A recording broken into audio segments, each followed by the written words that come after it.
Bom dia, eminente senador Paulo Paim, companheiros de bancada aqui na mesa, Moacir, da Nova Central, Zé Maria, da Conlutas, CSP Conlutas, companheiros que eu estou avistando no plenário, Calazans, também da Nova Central, e companheiro Lisboa, da CUT. Bom, em primeiro lugar, senador, senhoras e senhores, nós gostaríamos de agradecer efusivamente o convite formulado pelo eminente senador Paulo Paim para participar desse debate. Nós entendemos que é uma iniciativa muito importante, né? Por pouco, terminávamos o ano legislativo de 2013 e essa comissão não debatia esse tema alusivo aos 25 anos da Carta da República aqui na Comissão de Direitos Humanos. De forma que meus parabéns, senador Paulo Paim. Nós, nessa oportunidade, falamos em nome do companheiro Ricardo Patá, que é o presidente da Central e que, por motivos de compromissos assumidos anteriormente, aqui não está presente. Evidentemente que nós também falamos aqui em nome da CONTEC, é uma confederação que eu presido, né, inclusive que foi submetida a 2 intervenções nos governos militares, em 64 e 72. E também falo em nome do Fórum Sindical dos Trabalhadores, o FST, que congrega todas as confederações de trabalhadores do Brasil. Nós entendemos que temos focos importantes, conquistas fundamentais dentro da Carta Política de 1988. Entretanto, nós faremos um retrospecto histórico breve aqui, sem cansar e sem ultrapassar o tempo concedido. A nossa Constituição é a 7ª Constituição da República, né? Antes nós tivemos a Constituição Imperial de 1824, a primeira, a segunda de 1889, já com o país sob o domínio de regime republicano de governo, né? A terceira de 1934, decorrente também de uma Constituinte, né? E que ali foram registradas algumas conquistas importantes. Por exemplo, o voto secreto é obrigatório a partir dos 18 anos de idade, a Justiça do Trabalho. Entretanto, essa Constituição ela foi revogada em 10 de novembro de 1937. Ali, nessa Constituição de 1934, interessante, no artigo 120, parágrafo único, estava escrito o seguinte, ali estava escrito ainda sindicato com Y, né? Mas no parágrafo único dizia, registrava o seguinte, a lei assegurará a pluralidade sindical e a completa autonomia dos sindicatos. Isso é a Constituição de 1934. Quer dizer, nós acabamos ultrapassando esse atraso e hoje estamos realmente numa Constituição democrática que assegura a autonomia sem necessidade de uma pluralidade, evidentemente. A Constituição de 1937, onde previa inclusive a pena de morte, a de 1946, uma Constituição extremamente democrática, e, finalmente, uma Constituição de 1967, com a emenda de 2 de 1969, dos militares, que é realmente bastante autoritária e que, para fazer frente a esse autoritarismo e outros pontos mais que atentavam contra os trabalhadores, veio finalmente a Constituição de 1988. Nesse período de exceção que o Brasil passou, de 20 anos, de 1964 a 1985, quando tomou posse o novo governo, todos se lembram muito bem as prisões, as cassações de mandatos parlamentares no Senado, na Câmara, o amordaçamento do Poder Judiciário era comum. As intervenções, as prisões, as intervenções em entidades sindicais, sindicatos, federações, confederações. Inclusive, a confederação que eu presido foi intervencionada em 1964 e novamente intervencionada em 1972 pelo Ministério do Trabalho. E também as prisões, torturas e, finalmente, assassinatos. A Confederação, a CONTEC, ela teve um presidente que foi assassinado em 1971. Era o companheiro Luiz Palhano Pedreira, a quem nós rendemos nossa homenagem nessa oportunidade.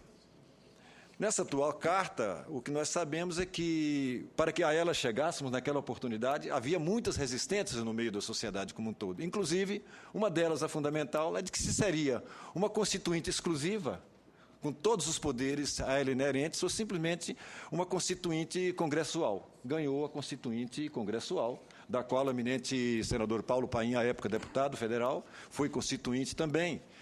E deixou-se, não se adotou uma constituinte exclusiva, né?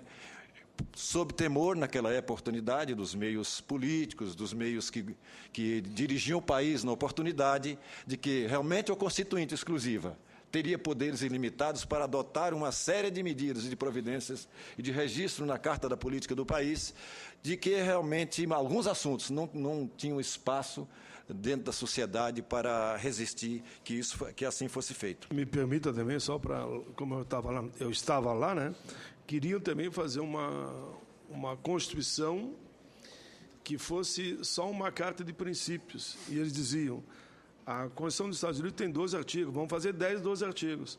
E o movimento sindical diz, não, senhores, nós vamos cravar tudo que nós pudermos aí, porque queremos ver depois de vocês arrancar. E para mim foi corretíssimo. O pouco que nós conseguimos colocar, eles estão até hoje tentando revogar. Muito obrigado, senador, por essa ilustração, por uma testemunha viva, participante desse processo constituinte, com uma atuação muito importante, especialmente para o movimento sindical, os movimentos sociais do Brasil. Nós entendemos também que é importante registrar que essa comissão de notáveis que precedeu a Constituinte, a instalação dos trabalhos da Constituinte, foi presidida por um jurista muito famoso e conhecidíssimo no país, festejadíssimo, que era justamente o Dr. Afonso Arinos de Melo Franco. Autor da primeira lei contra o racismo. Exatamente. Então, iniciados os trabalhos dessa comissão de notáveis, dela fez parte também um trabalhador, o companheiro José Francisco da Silva, que à época era presidente da CONTAG, Confederação Nacional dos Trabalhadores na Agricultura. Foi uma grande trincheira nossa na época. Exatamente. Inclusive, na sede da CONTAG, nós realizamos diversas reuniões, diversos encontros para a gente, então, estabelecer uma organização para fazer um enfrentamento aqui dentro do chamado Centrão, que, na verdade, o Centrão é que realmente comandava esse processo. Mesmo assim, o movimento sindical, com a resistência firme, sabendo o que precisava, sabendo os trabalhadores, sabendo o que tinha que ser feito, fizemos isso e realmente entendemos que conquistamos bastante. Inclusive, o artigo 8º redigido da forma que nós achamos que deve estar permanente assim constituído. Essa discussão foi importante porque deu sustentação política, apoio para que os constituintes, né, e nós, da classe trabalhadora, em número não tão importante assim, tivéssemos condição de resistir e fazer com que a gente tivesse algumas conquistas importantes, que evidentemente poderiam ser mais relevantes até. Mas na política, como na vida, a gente faz o que é possível. E naquela oportunidade, para se fazer, foi o possível. E o possível foi isso, que nós achamos que ainda é muito importante para a classe trabalhadora. Bom, os trabalhos da Assembleia Constituinte foram instalados pelo presidente do Supremo Tribunal Federal na época, era o ministro José Carlos Moreira Alves, né? Porque tem toda uma forma regimental desses trabalhos de constituinte, não é de 4 em 4 anos, de 10 ou de 20 em 20 anos que faz a constituinte, demora muitas vezes, muitos anos, até dezenas de anos. Hoje nós temos uma carta política promulgada no dia 5 de outubro de 1988, completando 25 anos, portanto, hoje. Uma carta que, de certa forma, pode até dizer que ela é bastante analítica, é uma carta que contém 250 artigos, e ainda mais 97 artigos do ato das disposições constitucionais transitórias, e já recebeu até hoje, com essa última emenda que coloca, abre o voto, passa a ser um voto aberto e não mais o voto secreto dentro do Congresso Nacional, sobre a questão dos vetos do presidente da República sobre orçamento e cassação de mandatos. Nós entendemos, são só 2 pontos apenas. Na verdade, nós entendíamos, como entende o senador Paim, que devia ser completo. Um parlamentar não devia ter segredo para o seu eleitor, não devia haver uma caixa preta para isso. Não, porque, como se dizia, se não me engano, parece que era o ex-senador e presidente da República eleito em Tancredo Neves. Quando o eleitor, qualquer eleitor, chega numa cabine devassável, que ele vai votar secretamente, dá aquela vontade terrível de trair, muitas vezes trai. Ulisses Guimarães, né? Então foi Ulisses Guimarães, não foi Tancredo. Então, hoje essa é a nossa Constituição. Se nós formos analisarmos, comparativamente com outras constituições de outros países, como a dos Estados Unidos, por exemplo, com mais de 200 anos de existência, ela recebeu apenas 24 emendas. Ela dispõe apenas de 7 artigos. A da França, com 89 artigos, a Alemanha, com 141. E a Constituição mais antiga que nós temos é ainda da Inglaterra, de 1215, do famoso João Sem Terra, um rei que, para ter os seus poderes limitados e também dos poderosos na época, dos barões, dos barões feudais, veio então essa Constituição de 1215 da Inglaterra. Mas, ultrapassado esse retrospecto, nós deveríamos entender que afirmar que foi bastante rico o debate durante o processo constituinte, do qual participou. Vou citar apenas 2 parlamentares, o senador Paim, que participou da forma muito importante, e também um constituinte da época, Olívio Dutra, bancário, que foi até ministro, governador de Estado, que hoje... Lula, Fernando Henrique, todos foram constituintes muito importantes. Não foi por corporativismo, porque eu citei Vossa Excelência e o deputado Olívio, evidentemente. Exatamente. O presidente Sarney, que é senador, presidiu o país naquela época. Exatamente, Então, na verdade, é isso que nós entendemos muito importante. Nós entendemos que tem diversos aspectos. Eu vou me louvar apenas na parte do título 2, dos direitos e garantias fundamentais, o artigo 5º, 6º, 7º, 8º, 9º, 10 e 11, que, na verdade, o artigo 5º, com 78 incisos, assegura todos os direitos praticamente sociais que nós temos. O 6º assegura os direitos à educação, saúde, trabalho, moradia, segurança, previdência, proteção, maternidade e assistência aos desamparados. O 7º é o dispositivo da grande importância, porque assegura o elenco de formidável de direitos dos trabalhadores urbanos e rurais, desde a relação de emprego protegida contra despedidas arbitrárias ou sem justa causa, nos termos da lei complementar, até a indenização compensatória, dentre outros direitos. O artigo 8º, que nós entendemos aqui, devemos afirmar isso de uma forma muito taxativa e bem frisada, que deve ser mantido integralmente como lá nele se encontra, mantendo a unicidade sindical, a contribuição e o sindicalismo por categorias econômicas e profissionais. Eu sei que meu tempo está urgindo, acho que eu já estou com um pouco mais de 3 minutos para usar aqui já da prorrogação, senador, mas vou procurar abreviar e dizer o seguinte, que o direito de greve, que está no artigo 8º, infelizmente, com relação aos servidores públicos, até hoje não foi regulamentado nessa casa. E nós temos outras iniciativas de regulamentar leis sem necessidade, sem pedido dos trabalhadores, como é o caso de um projeto de lei aqui do Senado, do eminente senador Ciro Nogueira, do Piauí, que procura alterar, modificar a redação do lei de greve para que a greve no sistema financeiro, toda e qualquer atividade de greve no sistema financeiro, seja realmente proibida, porque passa a ser totalmente essencial a greve no sistema financeiro e simplesmente os trabalhadores no sistema financeiro não poderão mais fazer greve. Então, a gente espera que essa casa aqui venha a rejeitar essa iniciativa que realmente desnecessária, injusta, e nós nunca pedimos nada a respeito disso. Pelo contrário, combatemos e pedimos esse apelo de forma pública aqui na TV Senado para que realmente ele venha a ser rejeitado. O artigo 9º, embora hoje não regulamentado, que nós acabamos de dizer, que é justamente do setor público, dos trabalhadores do sistema público, do serviço público de todos os níveis, federal, estadual, municipal, ainda pendente de regulamentação aqui na Casa do Povo. A participação dos colegiados, dos trabalhadores em todos os assuntos onde ali são debatidos seus interesses. E o artigo 8º, finalmente, que defere aos trabalhadores com mais de 200 empregados o direito de eleger representante para negociar com o empregador respectivos.